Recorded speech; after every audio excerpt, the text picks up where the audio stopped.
বঙ্গোপসাগরে সৃষ্ট নিম্নচাপের প্রভাবে সাগর উত্তাল হয়ে উঠেছে। সাগরে ঝড়ো হওয়ার কবলে পড়ে কক্সবাজার উপকূলে ৬টি মাছ ধরার ট্রলার ডুবে গেছে। এ ঘটনায় এ পর্যন্ত ২ জেলের মরদেহ উদ্ধার করা হয়েছে। এছাড়া ৩০ থেকে ৩৫টি ফিশিং ট্রলারের খোঁজ পাওয়া যাচ্ছে না।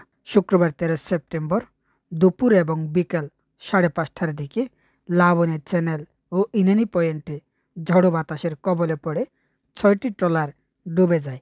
পরে এসব ট্রলার স্রোতের তোড়ে সমুদ্র সৈকতের কলাতলি সহ বিভিন্ন পয়েন্টে ভেসে আসে।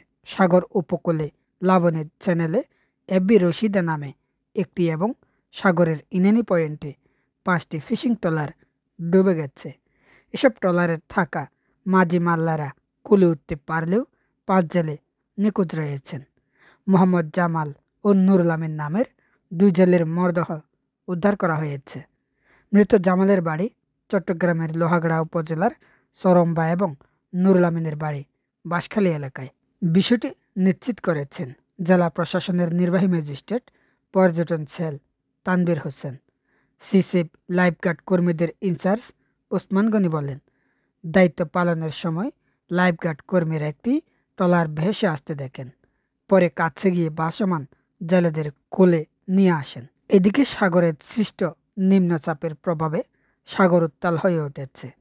বৈরী আবহাওয়ার কবলে পড়ে ৩০ থেকে ৩৫টি ফিশিং ট্রলারের খোঁজ পাওয়া যাচ্ছে না বলে জানিয়েছেন কক্সবাজার ফিশিং ট্রলার মালিক সমিতির সম্পাদক দেলোয়ার হোসেন।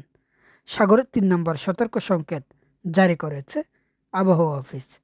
সাগরে অবস্থান করা সব ধরনের মাছ ধরার ট্রলারকে নিরাপদে চলে আসতে বলা হয়েছে।